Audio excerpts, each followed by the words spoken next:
video, I am going to teach you how to locate code compliance and safety information about materials and research materials tests.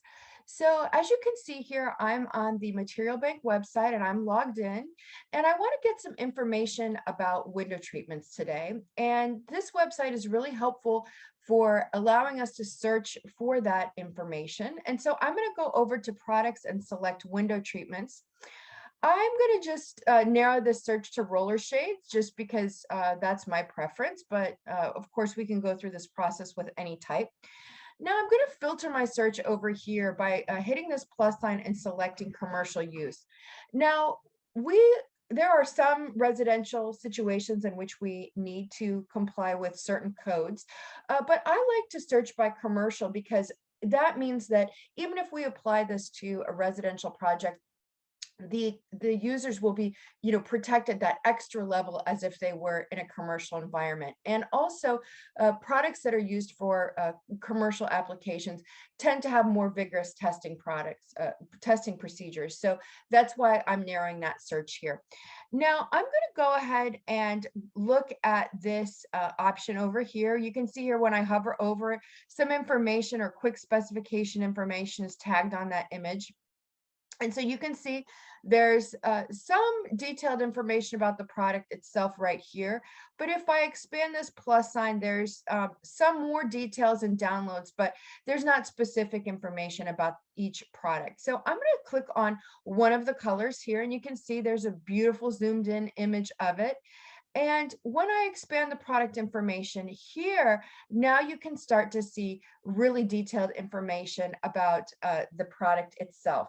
Now, when we're researching code compliance for safety of materials, we actually are probably going to find that information under the performance tab here. Now, we'll talk about performance criteria in a later module, but for right now, I'm looking for tests and information that specifically relate to the tests that verify code compliance. So that would be based on our learning unit: fire resistance and flammability, slip resistance, cleanability, ease of use, visibility, and air quality. And so we can see right here, we have performance criteria information about flammability codes. Now, if I'm a beginning designer, I may not be aware of what this code represents. So what I'm going to do is research that code so I have a better understanding, not just about what codes this product complies with, but so that I know for next time, if I see that it complies with NFPA 701, I'm going to know what that means. So I'm going to go ahead and hit Control C for copy, and then I'm going to open up a new window and I'm going to search what that means. What it's going to do is direct me to the NFPA website. And so I'm going to search down my list, and I'm going to go to the host of that code. You can see NFPA, and look, the code's right there. So we'll see the NFPA is the National Fire Protection Association. Now, they really kind of protect access to their codes. And so we're not going to be able to actually read the code itself because you have to buy the NFPA codes for that. However, if you go to a design firm or an architecture firm, odds are good that they'll have a copy of these codes on their bookshelf, or they will have an access code to access that online. So your future of reading directly from the code book is definitely imminent.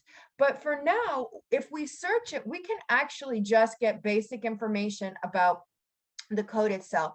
So we can see the name of it. So this code, NFP 701, refers to the standard methods of fire tests for flame propagation of textiles and films.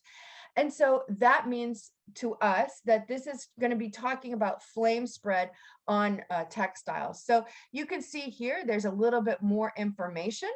And so that also will help us understand this code a little bit. And we can also see the document scope here that gives us a little bit more information about the test itself. But the most important thing is now we know that NFPA 701, it refers to a code in the National Fire Protection Association, and it relates to the fire test for flame propagation of textiles and films. And so that is how you can both identify the codes that are being complied with on a product based on the manufacturer's information, and then you can research the code and learn what it refers to.